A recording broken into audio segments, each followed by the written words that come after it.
Graça e paz, queridos. Vamos dar continuidade à nossa série acerca do Evangelho de João. Esta é a 10ª parte da nossa série. E no vídeo de hoje eu vou complementar a porção que estamos meditando acerca de João capítulo 1, versos 47 a 51 e do 2 até o 12. Se os irmãos puderam acompanhar até aqui, constataram verdades tremendas que nós meditamos aqui nessa porção. Foram 3 partes dessa porção e hoje nós vamos complementar essa porção com outros textos que o Espírito me fez conectar. E vai ser bênção para a vida dos irmãos. Meditar acerca do milênio, da glorificação do nosso corpo, da eternidade definitiva. Meus irmãos, é maravilhoso meditar sobre isso. Infelizmente, o Evangelho hoje, em boa parte das igrejas, principalmente aqui no Ocidente, está muito centrado nas coisas desta vida. Não que Deus não tenha provisão para nós nesta vida. Eu creio que Deus supre as nossas necessidades, creio que Deus nos cura, opera outros sinais maravilhosos, nos guia para estarmos numa esfera específica da sociedade. Então, meus irmãos, Deus nos guia para essas coisas. Mas isso tudo não é um fim em si mesmo. As coisas desta vida passageira é um meio para um fim. E a finalidade, o objetivo, a meta da nossa fé é a salvação definitiva das nossas almas. É nessa esperança que nós fomos salvos. Vocês conseguem compreender o equilíbrio? Então nós precisamos estar com um coração, com o nosso tesouro na vida que virá, queridos. Nesse casamento maravilhoso que nós teremos com o nosso Senhor Jesus. É por causa desta bendita esperança que muitos dos nossos irmãos perderam tudo, inclusive a própria vida. Porque o amor de Deus é maior do que a própria vida. Permanecerá a fé, hoje permanece a fé, a esperança e o amor. Desses 3, o maior é o amor, porque o amor nunca acaba. Nós estaremos envolvidos com este amor para todo sempre. A fé um dia vai acabar quando nós chegarmos lá, porque nós andamos por fé, não pelo que vemos. Depois que nós vemos a Jesus como Ele é, acabou a fé. E a esperança? A nossa esperança é a volta de Jesus. Jesus voltou, estamos com Ele, acabou também a esperança. Mas o amor não.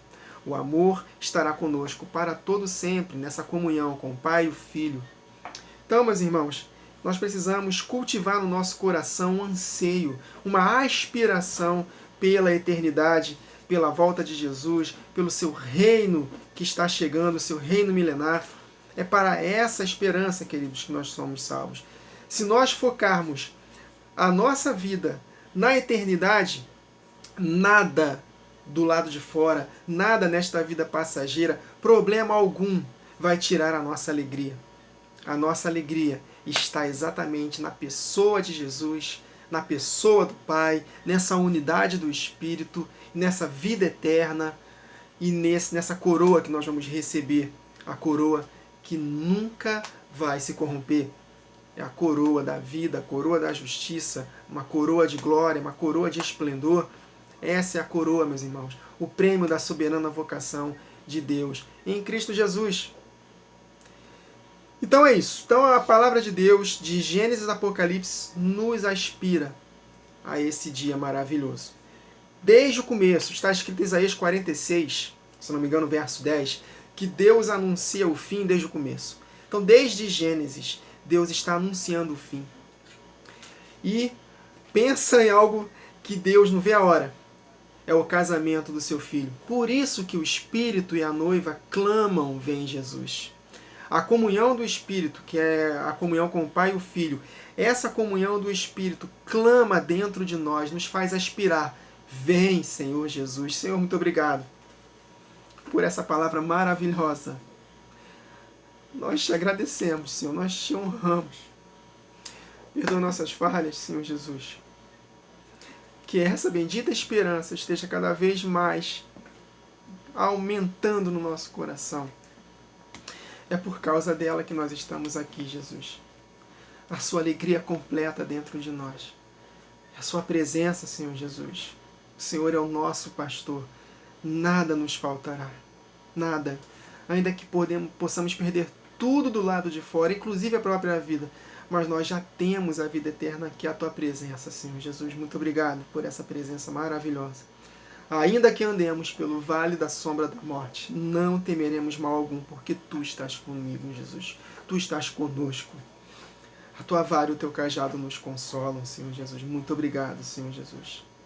Nada nesta vida pode tirar a sua presença em nós, Senhor. Nada poderá nos separar do teu amor, Senhor Jesus. Nada. Nem morte, nem vida, nem anjos, nem principados, nem potestades, nem as coisas do futuro, nem as coisas do presente. Nada poderá nos separar do teu amor que está em Cristo Jesus, no amor de Deus que está em ti, Jesus.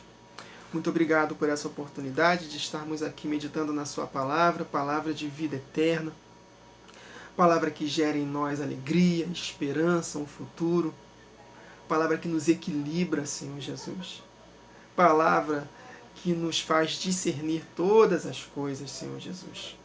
Muito obrigado pela tua presença. Tributamos a ti toda a honra, toda a glória, todo o louvor, toda a majestade, sabedoria, força, ações de graças para todo sempre, Senhor. Seja honrado neste momento.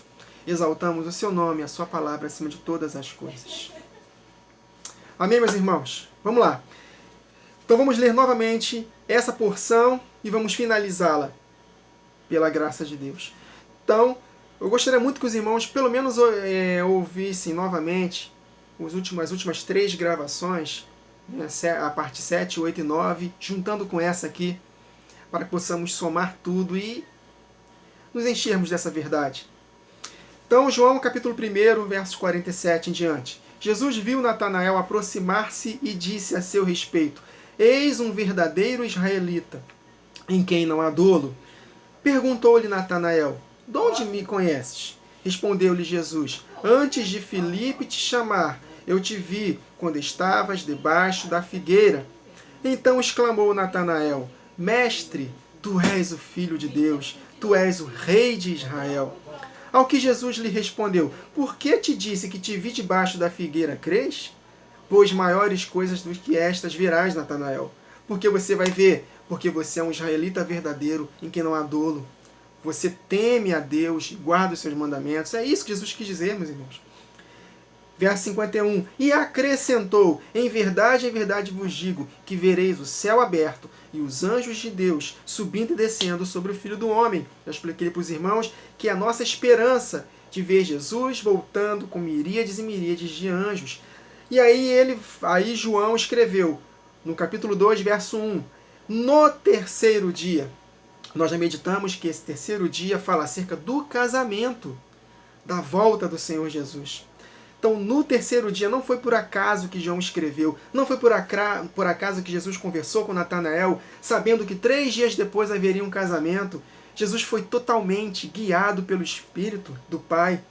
Então, ele falou aquele discurso com Natanael de que ele viria coisas grandiosas, maiores do que estas, e no terceiro dia, que tipifica o nosso casamento com o Senhor Jesus, no terceiro dia, houve um casamento em Caná da Galileia, achando-se ali a mãe de Jesus.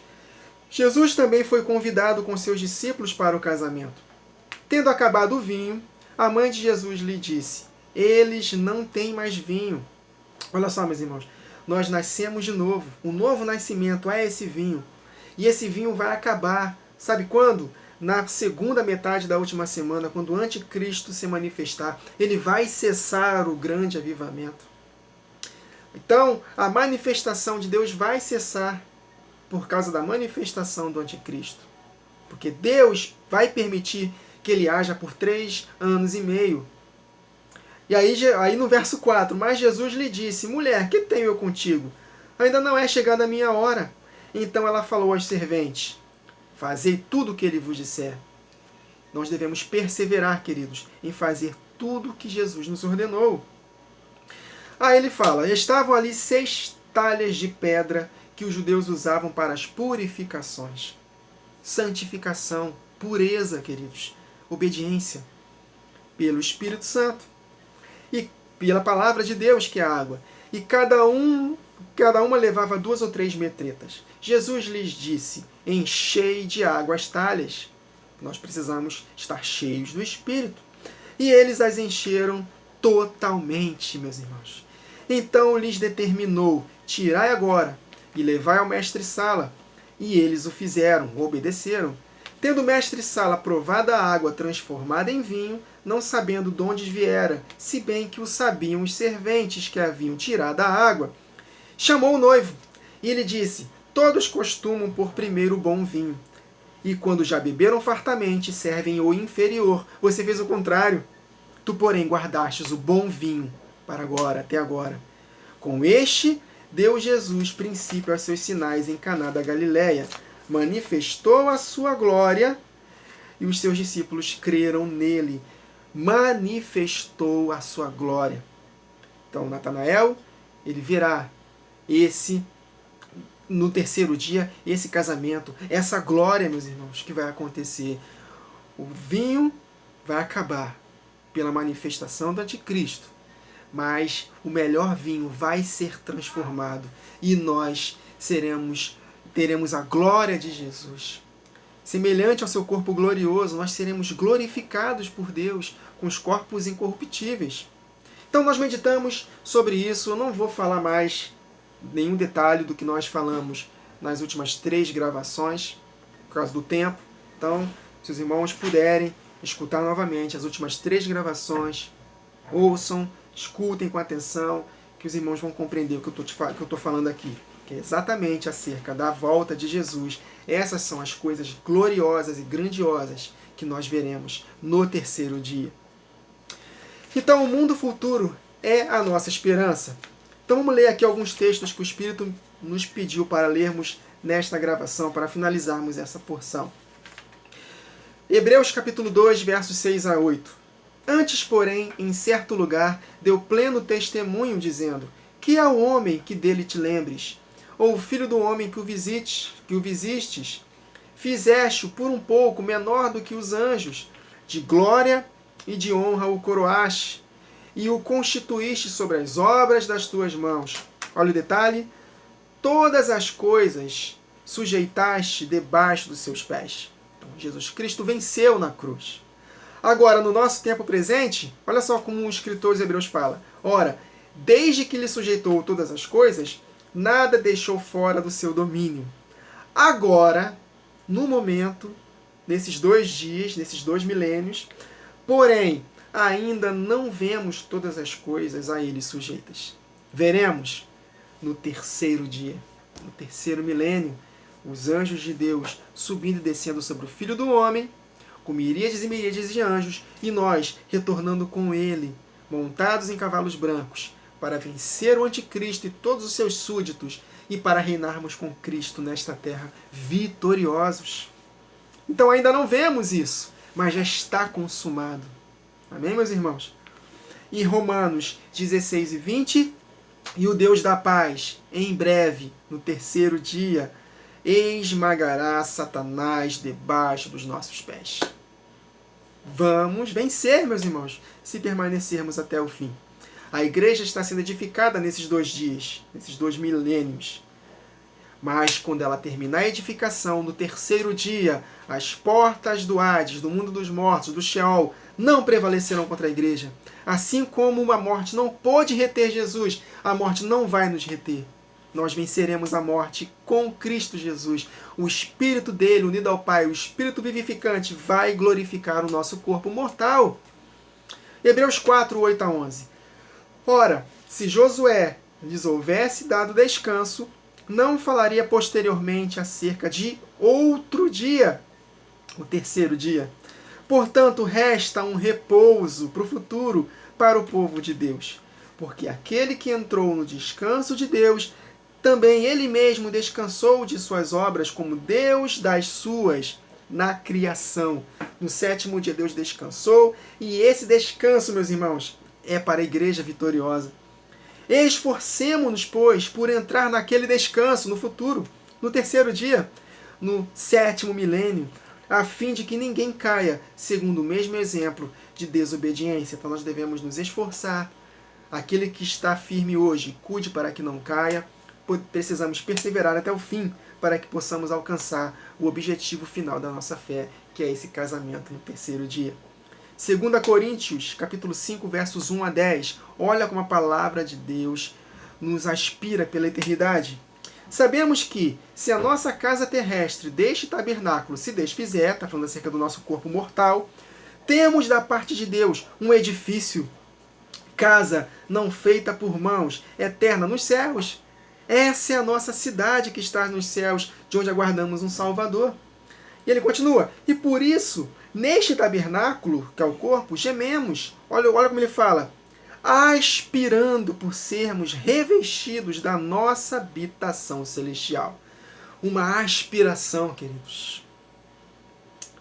Quem é que pensa hoje preferir morrer e estar com Cristo, que é incomparavelmente melhor? Ninguém. Porque nós estamos muito presos a esta vida passageira. Agora, o nosso viver é Cristo, o morrer é lucro. Então, se o nosso viver na carne é para poder ser bênção para outras pessoas, meus irmãos. E não porque nós amamos a vida nesta terra em si. Nós só temos essa escolha de amarmos as coisas desta vida porque aqui no país em que vivemos ainda não tem perseguição física contra o Evangelho. Mas os nossos irmãos que estão padecendo hoje, eles não amam essas coisas desta vida passageira. Eles não aspiram serem ricos, prósperos nesta terra. Eles aspiram perseverar até o fim para alcançar a coroa da glória. Aí ele continua, apóstolo Paulo. Se, todavia, formos encontrados vestidos, nós vimos sobre isso na última gravação, lavando nossas vestes, obedecendo aos mandamentos do Senhor. Se formos encontrados vestidos em santidade, e não nus, nos pecados. Pois, na verdade, os que estamos neste tabernáculo, olha aí, gememos angustiados, não por queremos ser despidos, mortos fisicamente em si mesmo, não, mas nós desejamos ser revestidos para que o mortal seja absorvido pela vida. Ora, foi o próprio Deus quem nos preparou para isto, outorgando-nos o penhor do Espírito. A garantia desta vida eterna é o Espírito que está em nós.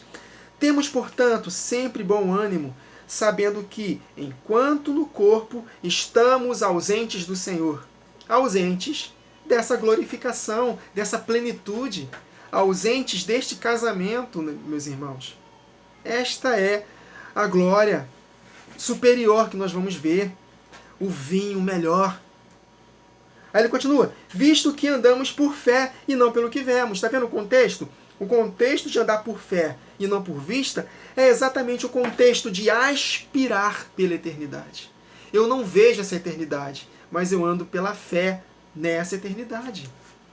Está vendo quando nós lemos dentro do contexto nós compreendemos? Eu não vejo que meus problemas pessoais desta vida passageira não estão resolvidos. Mas eu contemplo pela fé. Tudo bem, meus irmãos, nós podemos experimentar dos poderes do mundo vindouro, claro. Mas o cerne da questão aqui é o mundo que virá. Nós andamos pela fé e não pelo que vemos. Nós não vemos, mas aguardamos pacientemente o que não vemos. Essa é a nossa bendita esperança. Aí ele continua. Entretanto, estamos em plena confiança, preferindo deixar o corpo e habitar com o Senhor. Quem é que prefere morrer hoje para estar com o Senhor, queridos? Ninguém. Eu falo por mim mesmo. Nós temos que permitir que a palavra de Deus vá nos transformando e cultivando esse desejo sincero no nosso coração. Que nós, de fato, não tenhamos medo de morrer. Se cairmos duro aqui agora, não tenham medo. Não devemos ter medo. Por quê? Porque a nossa verdadeira vida é depois daqui. Se nós estivermos firmes com o Senhor, é bênção, é glória, meus irmãos. É alegria. Então, prefiro deixar o corpo e habitar com o Senhor. Olha o que o apóstolo Paulo escreveu, meus irmãos. Parece loucura para a nossa mente. É por isso que também nos esforçamos, quer presentes, quer ausentes, para lhes sermos agradáveis. Porque importa que todos nós compareçamos perante o tribunal de Cristo, para que cada um receba o bem ou mal que tiver feito pelo corpo. Então nós devemos sim aspirar pela eternidade, mas tomando cuidado para sermos agradáveis a Deus, obedecendo aos seus mandamentos, para que possamos ser julgados e vencermos no dia do juízo final. Aí nesse mesmo contexto, Romanos capítulo 8, versos 18 a 25, estou falando acerca do terceiro dia, do melhor vinho, os anjos de Deus subindo e descendo sobre o Filho do Homem. Essa é a glória que nos está reservada, que Natanael vai ver e que nós veremos também, se permanecermos até o fim. Porque para mim, tenho por certo que os sofrimentos do tempo presente não podem ser comparados com a glória. Olha aí. E Deus, Jesus, manifestou a sua glória no verso 11 de João 2. Com este sinal, deu Jesus princípio aos seus sinais em Caná da Galileia. Manifestou a sua glória. É um protótipo, queridos, do que virá. Então, porque para mim tenho por certo que os sofrimentos do tempo presente, ainda que o vinho acabe por causa das perseguições, não podem ser comparados com a glória que há de ser revelada em nós. Essa glória, o melhor vinho para o final. Mas para isso, nós devemos perseverar em guardar os mandamentos. É esta a perseverança dos santos, guardar os seus mandamentos e a fé em Jesus Cristo, para que possamos, de fato, experimentar do melhor vinho. O apóstolo Paulo fala, a ardente expectativa da criação aguarda a manifestação dos filhos de Deus. Então a natureza criada, ela aguarda com grande expectativa a sua restauração na ocasião da volta de Jesus, em que ele vai restaurar esta terra para que possamos governar nela por 1000 anos sobre as nações que restarão.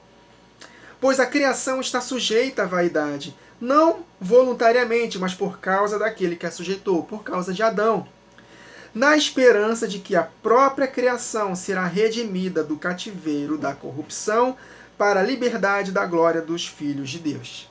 Essa é a liberdade da glória que está nos aguardando, queridos. O melhor vinho, o terceiro dia, o casamento, a nossa única e bendita esperança. Aí ele continua, porque sabemos que toda a criação a um só tempo geme e suporta angústias até agora. Nós lemos isso em 2 Coríntios 5, que nós também gememos interiormente, aguardando esse dia, né? E não somente ela, apóstolo Paulo continua, mas também nós, que temos as primícias do Espírito. Igualmente gememos em nosso íntimo, aguardando a adoção de filhos, a redenção do nosso corpo. Nós devemos gemer por esse revestimento celestial, a redenção do nosso corpo. Porque nessa esperança nós fomos salvos. Ora, esperança que se vê não é esperança. Olha aí, como esse texto se conecta perfeitamente com 2 Coríntios 5 que lemos aqui ainda agora, né? Porque nós andamos por fé e não pelo que vemos, né? Então, esperança que se vê não é esperança. Pois o que alguém vê, como espera? Mas se esperamos o que não vemos, com paciência o aguardamos. Essa é a nossa bendita esperança, o mundo futuro, a nossa aspiração, o objetivo final da nossa fé. Amém, queridos? Então finalizamos aqui essa porção de João, capítulo 1, versos 47 a 51, e do capítulo 2, versos 1 a 12. Então Deus falou poderosamente ao nosso coração nessas 4 partes, e de fato a palavra de Deus quer que nós aspiremos por esse dia, meus irmãos. Quando nós, de fato, aspirarmos pela eternidade, nós vamos viver uma vida aqui nesta terra com um propósito, meus irmãos. Nós estamos aqui com um propósito. Nós precisamos descobrir a nossa missão e sermos fiéis despenseiros. E o negócio de Deus é vidas. São vidas, pessoas, pescadores de homens. Esse é o negócio de Deus. Ai de nós se não pregarmos o Evangelho. Ai de nós se não vivermos para ser bênçãos com outras pessoas, para aspirarmos a acolher vidas. Né? Jesus falou em Lucas 16, usem as riquezas deste mundo iníquo, de origem iníqua, para ganhar amigos, para que estes vos recebam nos tabernáculos eternos. Então nós esmurramos nosso corpo, fazemos dele nosso escravo, para que, tendo pregado a outros, não venhamos a ser desqualificados. Então, a nossa missão, a nossa aspiração, nós nos dominamos como um atleta para ganhar uma coroa corruptível, num contexto de ganhar vidas, num contexto de ser bênção para com os outros. Nós fomos resgatados, meus irmãos, para resgatar. Nós somos consolados para consolar. Nós nascemos de novo para poder ter sede de almas, para ganhar outras pessoas para Cristo. E nós não evangelizamos somente na rua. Cada um tem o seu chamado no corpo de Cristo. Então, Deus sempre nos dará estratégias para ganharmos vida. Esse trabalho no YouTube, aparentemente é um trabalho tranquilo. Estou aqui no ar-condicionado, no escritório, sem passar por perigos, né, de pessoas. Mas eu estou fazendo aquilo que Deus me chamou para fazer, através do ensino, edificar vidas. E você, sendo edificado, levantado por Deus através dessa palavra, fazer, de repente, um trabalho evangelístico na rua. Enfim, cada um tem o seu chamado. Não quer dizer que eu não possa evangelizar na rua, mas cada um precisa entender o seu chamado. O corpo, ele trabalha com o auxílio de toda a junta. Então cada um faz o seu propósito e unidos nós vamos edificando. Jesus Cristo vai fazendo com que a igreja seja edificada, o seu Espírito vai convencendo. Nós semeamos a palavra e um dos 4 solos vai frutificar. Então nós precisamos, meus irmãos, nos encher cada vez mais da palavra e compreender o nosso chamado e sermos fiéis naquilo que Deus determinou para que sejamos nas nossas vidas individualmente. Amém, queridos? Então é isso. Então na próxima gravação nós daremos continuidade a partir do verso 13 de João 2. Aquilo que eu falei para os irmãos algumas vezes, não fiquem saturados com a série em si, porque cada porção de João é um tema diferente, é uma revelação diferente. Então não fiquem, poxa, João, não acaba nunca essa série, parte 60, meu Deus, não vou assistir mais não. Não, meus irmãos, cada gravação é uma revelação nova, cada gravação é um tema novo, Deus vai conectando, Ele faz muito isso. Ele nos faz conectar com outros textos, e assim nós vamos somando a palavra e vamos nos fortalecendo no Senhor e na força do seu poder, para que possamos estar em pé no dia mau e depois de ter feito tudo, permanecermos inabaláveis. Sem a palavra de Deus em alta no nosso coração, nós não vamos vencer. Então é tempo de nos encher da palavra escrita de Deus. Que a palavra de Deus habite ricamente em nós. Lâmpada para os nossos pés, a tua palavra, Senhor, luz, direção para o nosso caminho. Com que purificará o jovem o seu caminho? Observando conforme a sua palavra. Escondi a sua palavra no meu coração para não pecar contra ti. Que nós possamos estar cada vez mais purificados, transformando-nos pela renovação da nossa mente, nos enchendo da palavra de Deus, para que os nossos pensamentos estejam alinhados com os pensamentos de Cristo. E aí sim, como consequência, as nossas ações serão ações de santidade, frutificaremos em toda boa obra e cresceremos no pleno conhecimento do Senhor Jesus. Amém, queridos? Até a próxima gravação. Que o Senhor nos abençoe.